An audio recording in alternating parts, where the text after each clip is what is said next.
নানা ফোন করে বলেন যে ওরা মানে বাজে ফাজা করেছে, মানা করেন একদম। আমি এখনই বারবার বলছি খবরদার করো না, আমরা জিতবো ঠিক আছে, কিন্তু খবরদার হবে 4 তারিখে পরে হবে। আমরা এরকম লোক জিতাবো জিতাবো গ্যারান্টি।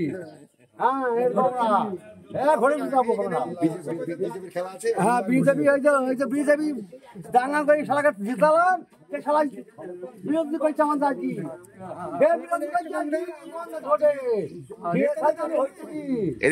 বলেন কি বললেন কি বললেন বিজেপি আমার বলতে না বলা শেষ। হ্যাঁ সরঙ্গরে বিজেপি থেকে 10,000 ভোট লিড দেবো, লিড দেবো হবে বেড়াবে।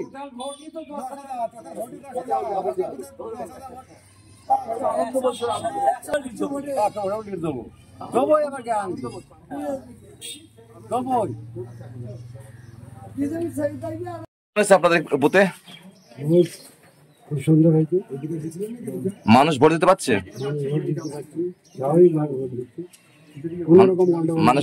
মানুষের উদ্দীপনা কোন দিকে? উদ্দীপনা মানে অধীর বাবু নামে ভোট হচ্ছে, এক কথা বলতে না, তার কাজের গতি, তার চলা বলা কথাবার্তা, তার জন্য ভোট হচ্ছে। আচ্ছা এটা তো পুরোপুরি হিন্দু মহল আর কি, হিন্দু মহলে দাদা কোন ভোট পাবে এখানে? অধীর চৌধুরী কোন ভোট পাবে? ভোট পাবে আমি অধীর চৌধুরীকে আমার বাড়িতে যখন ফোন হয়েছিল তখনও বলেছি, এখনো বলছি, ফুল ভোটে 70% কম পক্ষে কথা বলছি, 70% পাবে, আর বাকি 30% ওই দুজনে পাবে বিজেপি বিজেপি। তাহলে এখানে কংগ্রেস 70% ভোট পাবে এখানে,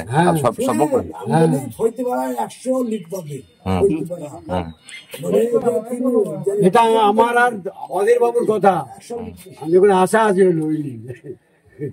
আমরা এমন কথা বলবো যে আমার অঞ্চলে লিড দেবো সারা নওদাতে, তখনই হাঁটছে।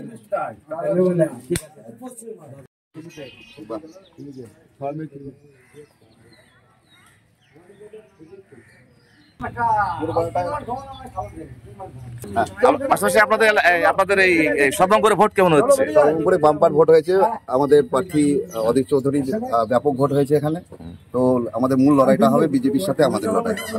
তবুও আমরা 13টা বুথে যা সমীক্ষা আমরা করলাম তাতে যেভাবে হোক আমরা বিজেপির সঙ্গে লড়াইটা হলেও আমরা জাতীয় কংগ্রেস এখানে লিড থাকবে। আচ্ছা লিড থাকবে বলতে পারছি না এখন এই মুহূর্তে, তবে আমরা বেশ ভালো ভোটে লিড থাকবো। তৃণমূল যে জায়গাটায় থাকবে, তৃণমূল একদম আমরা 12,000 ভোটের মধ্যে 1000-এর নিচে নামাবো, এটুকু সেই দিন মিলিয়ে নেবেন আপনারা। আচ্ছা এখানে মানুষের জন্য মুখে একটাই কথা শোনা যাচ্ছে এরকম যে সর্বঙ্গ মানে পুরো হিন্দু বেল্ট অধীর চৌধুরী মুসলিম, তাই ওই অধীর চৌধুরী ভোট সব বিজেপি ভোট পাবে, এটা সত্য? না না না, একদমই না, একদম না। এখানে হিন্দুরা, এখানে সেই জিনিসটা এখানে হয়নি। এখানে সাম্প্রদায়িক যে ভোটটা, সে ভোটটা হয়নি। আমাদের কংগ্রেস এবং বামফ্রন্ট জোটের যে মানে এখানে যে অধীর চৌধুরীর যে বিষয়টা বলছে, যে অধীর চৌধুরী কিন্তু যে উভয় মানে এমন একটা দল করেন যে দলটা হচ্ছে ধর্ম নিরপেক্ষতার দল করেন, সুতরাং এখানে সাম্প্রদায়িকতা উনি মানেন না। এখানে টোটাল এখানে হিন্দুরা, বিশেষ করে সর্বাঙ্গপুরের মানুষ, বিশেষ করে সর্বাঙ্গপুরে যারা আছেন অধীর চৌধুরীর প্রচণ্ড ফ্যান। আমরা এখানে 13টা বুথে যে বামফ্রন্ট এবং কংগ্রেসের যে সমস্ত কর্মী, নেতৃত্ব, সাধারণ মানুষ যারা আছে, যে অধীর চৌধুরীকে ভীষণভাবে ভালোবাসে এবং অধীর চৌধুরী ছাড়া তারা কিছু চেনে না। সুতরাং কিছু ভোট অবশ্যই সাংগঠনিক ভোট বিজেপির আছে, তারা বিজেপি সেটা পাবে। কিন্তু তবুও বলে রাখছি যে আমাদের যে 13টা বুথের যে অবস্থা, যে জায়গার সমীক্ষা যেটা চলছে, তাতে আমরা ম্যাক্সিমাম বুথে আমরা লিড থাকবো, বিজেপির সাথে লড়াইটা হবে। কিন্তু টোটাল সামগ্রিক রেজাল্টে আমরা বিজেপির সাথে লিড থাকবোই থাকবো। আর তৃণমূল যে জায়গাটা বলছি, তৃণমূলের যে অবস্থানটা আছে, সেক্ষেত্রে তৃণমূলের পজিশনটা একদমই তলায় চলে যাবে, 3rd পজিশনে যাবে। 12,000 ভোটের মধ্যে 1000-এর নিচে নামাবো, এটা 4 তারিখে আপনারা মিলিয়ে দেখে নেবেন, সর্বাঙ্গপুর থেকে বলছি। আচ্ছা আচ্ছা, সর্বমোট টোটাল অঞ্চলে অবশ্যই সর্বমোট টোটাল অঞ্চলে আমাদের কংগ্রেসের লিড থাকবে, কংগ্রেস বামফ্রন্ট জোটের প্রার্থী অধীর চৌধুরীর লিড থাকবে, ব্যাপক ভোট লিড থাকবে। সোনাটিতে 8টা বুথে আমরা লিড পাবো, ওখানে তৃণমূলের সঙ্গে লড়াইটা হবে।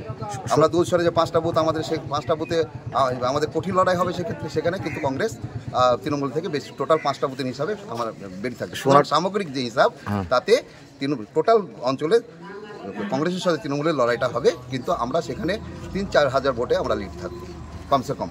সোনাটাকে তো মোটামুটি জয় উল্লাস আজকে শুরু হয়ে গেছে, ওরা তাই ব্যান্ড পার্টি চাইছে। হ্যাঁ, অবশ্যই কর্মীদের মানে এটা উল্লাস শুরু হ্যাঁ, হয়েছে। ছেলে পরে সকলের মধ্যে একটা উদ্দীপনা যে আমরা আজকে ব্যান্ড পার্টি, আজকে আমরা বিজয় মিছিল করবো। না, আমরা ওটা আমরা এখন করতে দিচ্ছি না, কারণ আমরা এখন এনসিসি চলছে, সুতরাং আমাদের 4 তারিখে রেজাল্ট হবে, তারপরে আমরা নিশ্চয়ই বিজয় মিছিল করবো, সোনাটিভিতে করবো, সমগড়ে করবো, দুইশরে করবো। কি নাম আপনার? আমার নাম নীতিশ বিশ্বাস, পরিচয়? সর্বঙ্গপুর অঞ্চলের দায়িত্ব তো আছি, পাশাপাশি আমাদের নওদা ব্লক কংগ্রেসের যে একজন দায়িত্বপ্রাপ্ত সদস্য আর কি।